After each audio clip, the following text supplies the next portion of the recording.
Coco, il y a pas longtemps je t'ai fait une vidéo avec ce livre là, je t'en ai fait deux vidéos. Ce livre s'appelle The Fuck It List et en fait c'est la liste des choses que je ne ferai jamais. Vous avez bien accueilli les premières vidéos et je me suis dit que ça pouvait être intéressant de le continuer. Il y a une cinquantaine comme ça de propositions de choses qu'on ne voudra jamais faire ou qu'on ne voudra jamais être et je trouve ça marrant de parler de ce genre de trucs. Du coup aujourd'hui, ce que j'ai sélectionné pour toi, c'est les sex acts I will never try. C'est genre les pratiques sexuelles que je ne vais jamais faire. Je sais bien qu'il ne faut jamais dire jamais, mais a priori, on est bon. Premier acte sexuel que je ne ferai jamais, ce sera de manger mon caca ou celui de mon partenaire. Alors, ah oui, un truc important avant de commencer cette vidéo. Sache que je ne juge absolument pas toutes les pratiques sexuelles dont je vais parler là. Chacun fait ce qu'il veut, chacun est excité par ce qu'il veut, sauf les enfants et les animaux. Chacun fait ce qu'il veut à partir du moment où les deux partenaires sont consentants. C'est pour ça qu'on exclut les enfants et les animaux. Je ne juge pas, mais par contre c'est des choses que moi je voudrais pas faire. Donc manger mon caca, la scatophilie, non, en fait je crois qu'il n'y a pas besoin de débattre. Ok, il y a des gens qui aiment manger leur caca, pourquoi pas. Moi j'ai été très traumatisée à propos de ça avec deux films. J'ai été très traumatisée par la vidéo qui est sortie sur YouTube au début de YouTube qui s'appelait One Cut to Girls, qui était horrible. On voyait deux meufs qui faisaient caca dans un pot et ça faisait comme une glace et elles mangeaient leur caca. N'allez pas la regarder parce qu'elle est traumatisante. Et à l'époque en fait c'était une des premières, si ce n'est la première vidéo qui tournait autant, qui faisait autant de buzz parce que c'était les débuts de YouTube.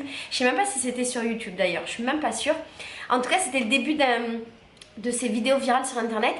Et cette vidéo là elle a généré finalement beaucoup plus de vidéos de réaction.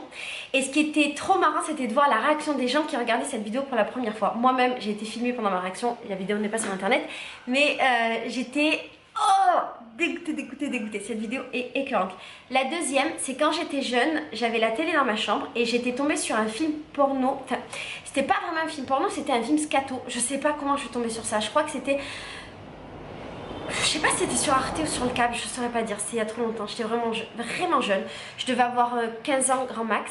Et en fait, c'était deux femmes qui s'étaient fait enlever, l'histoire, qui se font enlever, qui arrivent dans un camp de scato. Et en gros, elles font partie de plein de gens qui ont été enlevés. Et elles sont obligées de manger des trucs et faire caca tout le temps et de se retenir pour avoir des cacas consistants, durs, faire caca chaud à certaines heures, machin, c'est dégueulasse. Et on voit les scènes des gens qui viennent récupérer leur caca et qui sont à table, qui mangent leur caca, qui sont très heureux. Ça m'a écœurée de la vie. C'est vraiment traumatisant. Les parents, si vous avez des enfants, faites très attention à ce qu'ils regardent parce que vraiment, ça peut traumatiser un être humain. Bref, je ne mangerai jamais mon caca et ni celui de mon voisin ou de mon partenaire. Dans le même genre, je ne boirai jamais le pipi de mes amis ou de mon partenaire sexuel. Alors, je connais le fait de boire son pipi pour des raisons médicinales, c'est complètement à part. Là, on parle de la pratique sexuelle. Il y a une pratique sexuelle qui consiste à faire pipi à l'intérieur de sa partenaire. Donc, c'est des mecs qui font pipi à l'intérieur de leur partenaire. Je crois que ça vient du Japon, un truc comme ça. Et il y a une autre pratique sexuelle qui consiste à faire pipi sur son partenaire. Je sais pas si comment ça s'appelle, peut-être ça doit s'appeler l'urophilie. Je sais pas. C'est pas mon délire. Ok, pourquoi pas. Mais non merci. Ah oui, dans le même genre, je ne me ferai ni prendre par un cheval, ni par un âne, ni par quelconque animal. Tout le monde connaît des histoires comme ça, un peu qui ont tourné au début. Tout le monde, enfin, beaucoup de gens ont vu des vidéos. Moi, j'ai malheureusement vu des vidéos comme ça quand j'étais plus jeune. J'avais vu une vidéo d'une meuf qui se faisait prendre par un cheval et c'était d'une horreur absolue. C'était dégueulasse. Dans le même genre, j'ai eu une conversation avec une pote qui revient de Colombie et elle m'a dit que là-bas il y a une coutume, elle n'a pas très bien compris si c'était une légende urbaine ou une réalité, qui fait qu'il y a des mecs pour s'entraîner à perdre leur virginité s'entraînent sur des ânes. Horrible. J'ai déjà entendu plein d'histoires de meufs qui s'étaient fait prendre par des chiens, machin. Je comprends pas le délire. Oh, non, je peux vous juger là. On a dit les animaux, les enfants, on peut juger. Non, franchement, s'il vous plaît, arrêtez de faire ça, c'est pas normal, c'est une déviance. Bon, ok, manger du caca et boire le pipi de l'autre personne, c'est aussi une déviance, mais vous êtes deux êtres humains consentants. Ah, c'est ça la différence. Vous êtes deux êtres humains consentants. Bon, sauf dans le cas du film, hein, des meufs qui s'étaient fait enlever, mais bon, ça c'est vraiment un cas exceptionnel. Dans le cas de niquer avec un animal, l'animal n'est pas consentant, donc s'il vous plaît, arrêtez de violer des animaux, ça n'a aucun sens et c'est une horreur absolue. Bref. Dans ma liste numéro 4, j'ai mis les orgies. Alors, j'imagine que les orgies, ça doit être cool pour plein de raisons. J'ai pas la volonté dans ma vie de faire une orgie. Je pense que je serais trop timide. J'ai jamais rien fait de pas de bizarre, c'est pas le bon mot, mais j'ai jamais rien fait d'exceptionnel dans ma vie sexuelle. Je suis très classique, j'ai tendance à faire l'amour dans un lit ou éventuellement dans des pièces de la maison. Je crois que j'ai niqué quelques fois l'extérieur, non c'est pas je crois, c'est sûr. J'ai niqué quelques fois l'extérieur dans ma vie, mais c'était pas genre dans un lac, dans la rue, je crois dans la forêt, c'était... Voilà, c'était des petites expériences, mais c'était pas genre... c'était des petites expériences avec des micro-fantasmes, mais qui venaient pas forcément de moi. Mais par contre, pourquoi je parle de ça? J'ai pas fait des trucs exceptionnels, non. Et donc voilà, les orgies, c'est quelque chose que je n'ai jamais essayé. J'ai pas la volonté d'essayer. Peut-être qu'un jour, dans ma vie, je m'ennuierai de ma vie sexuelle. On sait jamais. Peut-être quand j'aurai 40 ans... Oula, c'est pas longtemps. Non. Oh, je croyais que 40 ans, c'était vieux. Oh my god, j'ai 35 ans. Peut-être quand j'aurai 60 ans et que j'aurais une vie sexuelle très riche et que j'aurais fait beaucoup de trucs, peut-être que j'aurais envie de passer au stade supérieur, ou je sais pas si c'est les supérieurs, mais en tout cas au stade d'après, ou de côté. Peut-être que je ferai des orgies, mais pour l'instant, non. Il y a une pratique sexuelle que j'ai découvert il y a pas longtemps parce que je lisais des livres sur la pornographie. D'ailleurs, je pense que j'ai fait une vidéo sur le sujet. Si elle n'est pas sortie, elle va sortir. Et ça s'appelle, je crois, le bukake, un truc comme ça. Et c'est une pratique sexuelle qui me répugne. C'est un truc où il y a la meuf et plein de mecs qui se tapent des branlettes et qui jouissent sur la meuf. Et elle est couverte de sperme. Ça me dégoûte, ça me dégoûte, ça me dégoûte. Donc non, ça ne m'arrivera jamais. Bien entendu, j'ai mis la pédophilie. On n'a pas besoin de blablater sur le sujet.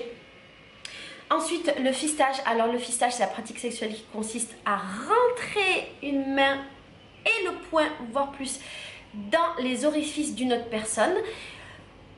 Peut-être c'est bien. La vérité, peut-être c'est bien si les gens le font, c'est qu'ils y trouvent leur plaisir. Moi, j'ai pas trop cette volonté de me faire écarteler la chatte pour y faire rentrer un poing. Parce que un kiki, ça me suffit. La vérité, je suis pas plus gourmande que ça. Ensuite, j'ai noté le porn play. Play. Ah ouais, j'ai vu ça il y a pas longtemps, j'ai trouvé ça trop chelou. C'est un truc qui apparemment vient des États-Unis et il y a beaucoup de vidéos qui tournent à ce sujet où des gens font l'amour et il y a une des personnes qui est déguisée en cheval et qui a genre le harnais, le truc de cheval là et la selle, et l'autre personne la nique en mode je nique un cheval. Alors là, je me permets pas de juger, deux personnes consentantes, elles font ce qu'elles veulent. Juste, c'est pas quelque chose que j'envisage de faire dans ma vie et je crois que je changerai pas d'avis. L'autre que j'ai mis, c'était, ah oui, le fait de s'étrangler. Alors il y a cette pratique sexuelle super dangereuse qui consiste à s'étrangler, soit avec par exemple un tissu ou la personne qui t'étrangle avec ses mains, au point que tu sois quasiment en train de t'évanouir, et ça donnerait un certain plaisir sexuel, voire ça te rapprocherait de l'orgasme. Et alors, le fait qu'on t'étrangle un peu pendant l'acte sexuel, ça peut être cool, ça peut faire partie du truc, machin. Je l'ai moi-même déjà expérimenté, mais c'est très léger. Par contre, arriver à ce point-là de presque s'évanouir, c'est quelque chose de très dangereux. Donc c'est quelque chose que je ne ferai jamais, que je ne te conseille pas d'essayer. C'est dangereux parce que tu peux perdre connaissance et tu peux avoir des problèmes. Je ne sais pas si tu peux aller jusqu'à mourir, mais oui, en fait, si c'est pas maîtrisé. Donc s'il te plaît, ne joue pas à t'étrangler. Déjà, ne joue pas si tu es un adolescent ou un enfant. Déjà, ne regarde pas cette vidéo. Et si tu es un adolescent et que tu regardes quand même cette vidéo, ne joue pas à t'étrangler parce que c'est la mode et que c'est marrant, là, machin, il y a des défis sur internet débiles, enfin du moins il y avait. C'est pas marrant, c'est très dangereux. Et dans les actes sexuels, j'ai déjà vu dans des films des mecs avec des ceintures et ils se tapaient des branlettes et en même temps ils s'étranglaient avec la ceinture pour pouvoir ressentir un plaisir plus fort. Faites pas ça les amis, seul ou à deux, ça vaut pas la peine. Alors j'ai lu un autre truc, ça s'appelait là... Je crois que c'est Nano ou Nono ou Nomo, je l'ai mal noté, Nomophilie. En fait, j'avais vu aussi dans un film. Tu vas dire que je suis une pervers parce que j'ai vu plein de trucs sexuels bizarres à la télé, mais il faut que je t'explique. En fait, il y a un site internet qui s'appelle eFucked. Et en fait, eFucked, c'est un site trop chelou qui cartonnait. Il y a dizaine d'années, quel âge j'ai 20... il y a une dizaine, quinzaine d'années. Il cartonnait et en fait c'était un site avec plein de scènes coupées des films de cul, de trucs ratés, de trucs marrants sexuels et un peu dégueulasses. Et c'était au début de YouTube, il y avait le début de YouTube et il y avait aussi ça à côté. Je crois que YouTube existait mais c'était pas comme maintenant du tout. Et donc avec mes potes on se faisait des soirées où on regardait ça et on se tapait des fous rires parce que c'était trop marrant, mais ça m'a beaucoup écœurée et ça m'a montré des images que j'aurais pas voulu voir maintenant avec le recul, comme la plupart des trucs que je te dis là, mettons la meuf qui se fait prendre par un cheval.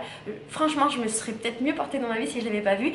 Donc j'ai vu plein de trucs dégueulasses qui sont dans cette liste d'ailleurs et donc c'est marrant. Et d'ailleurs j'ai une histoire à propos de ça. Je vais balancer un dossier avec Little Gypsy. Avec Little Gypsy, on s'est tapé un délire et on s'est dit. Et une soirée, on est retourné sur ce site parce que je voulais voir s'il existe encore. Et on regardait des trucs, c'était tout écœurant, c'était tout à base d'anus éclaté. Bref, c'était. Voilà. Et c'était notre délire de ce soir-là. Et en fait, je venais juste d'arriver dans cette maison. Et ma coloc, Sandra, ne me connaissait pas. C'était genre mes premiers jours dans la maison. Et à un moment donné, elle passe et elle nous a vus. Little Gypsy et moi en train de regarder ce truc dégueulasse et se taper des barres de rire et on était genre là en train de comprendre l'histoire de ce truc de machin et il y avait un gros trou du cul sur l'écran et je crois qu'elle nous a pris pour des grosses perverses sexuelles. J'en ai jamais reparlé avec elle, j'ai eu la honte de ma vie. On s'est tapé tellement de rire sur ce jour-là avec Little Gypsy, mon dieu. Bref. Dans les catégories de ce site bizarre, il y avait un truc, une vidéo un jour que j'avais vue sur des gens qui étaient, ça me dégoûte d'y penser, qui étaient excités par le sang menstruel et en fait ils prenaient des tampons et ils mettaient ça dans de l'eau chaude et le buvaient comme du thé. Ça me dégoûte, faut que je passe à autre chose. Bref. Ensuite, il y a un autre truc moins trash qui s'appelle automépiophilie. Je sais pas si j'ai bien écrit. Et c'est le fait d'être excité par le fait de ressembler à un bébé. Et donc c'est souvent des hommes qui ont des grosses couches culottes, qui sont habillés comme des bébés, qui sucent leurs pouces, qui prennent le biberon, la sucette, machin. Et il y a des femmes qui s'occupent d'eux comme si c'était des bébés. Et ça leur donne une excitation sexuelle. Bon, je ne serai jamais cette femme. Désolée pour tous les mecs qui espéraient qu'un jour je leur change la couche. Ça n'arrivera jamais. Ensuite... un autre truc que j'ai marqué, c'est la flatuphilie. Oh mon dieu, tout vient de ce site, tous mes traumatismes sexuels viennent de ce site. C'est un truc qui consiste à être excité par l'odeur d'épée. Et j'avais vu plein de vidéos parce que aussi, il faut que je raconte. J'allais pas volontairement toute seule, genre regarder ces vidéos-là, mais disons que j'ai voulu être dans un milieu très masculin et j'avais que des potes garçons autour de moi et on travaillait tous ensemble, on passait de notre temps, c'est quand j'avais la vingtaine et on était H24 ensemble dans un cybercafé parce qu'un de mes potes possédait un cybercafé et l'époque des cybercafés que vous les jeunes vous connaissez pas, que nous les vieux de 35 ans on connaît, c'était un peu le lieu confiné où on est tous un peu des geeks ensemble.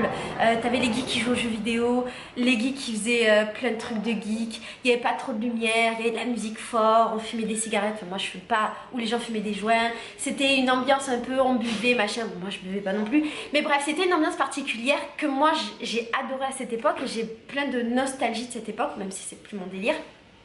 Et donc c'était très courant qu'à un moment, en tout cas dans notre groupe, qu'à un moment de la soirée ça dévie et qu'on se mette sur ce genre de délire et qu'on regarde ce genre de vidéos gogol. Et dans le même délire, mes potes étaient tous un peu hackers, donc on avait plein de délires entre les trucs hackers, ils hackaient des webcams de quoi ? De meufs qui font des webcams de cul là, des trucs comme ça. Et donc il y avait toujours un peu cette espèce d'ambiance geek sexuelle machin. Je pense parce qu'il y avait beaucoup de gros frustrés autour de nous et peut-être j'en faisais partie. Et donc j'ai évolué dans ce milieu là pendant super longtemps, pendant 4 ans. Et j'ai été au milieu de toutes ces vidéos cheloues. Donc une autre vidéo chelou, un autre type de vidéo chelou qu'on a regardé beaucoup et qui m'a écœurée, c'était les vidéos de gens. Donc souvent c'est des meufs qui sont à poil, qui pètent et les mecs qui mettent leur nez dans leur trou du cul pour renifler et apparemment ça les excite et ils aiment ça et ils en redemandent. Voilà, c'est dégueulasse.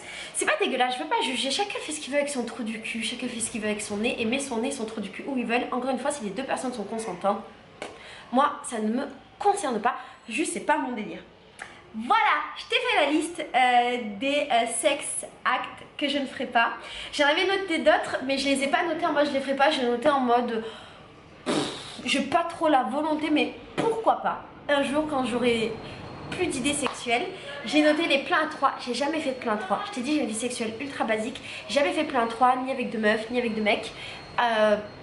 Mais c'est pas quelque chose qui me choquerait plus ou moins. Je pense que je serais trop timide sexuellement pour faire ce genre de choses. Mais ça pourrait arriver sur un malentendu. J'ai noté les délires sadomaso. En fait, j'ai un petit délire fantasme secret. J'aimerais bien quand je serai vieille, si vraiment, tu vois, j'ai pas exploré ça, ou si j'ai encore ce fantasme délire là, j'aimerais bien un jour être genre, tu sais, la meuf, la maîtresse dominatrice qui frappe les mecs, et le mec il a 4 pattes en tenue de cuir, et moi je suis là avec mes talons et j'avoue ça me ferait trop rigoler. Ça peut-être je le ferai quand je serai vieille. Après j'ai marqué fétichisme des pieds. J'aimerais trop un jour avoir un fétichiste des pieds. Je les trouve trop chelous ces mecs là, mais je crois qu'il doit y avoir un truc un peu fou. Genre un mec il est tellement à fond sur tes pieds que waouh. J'ai eu un mec comme ça à un moment quand j'étais jeune.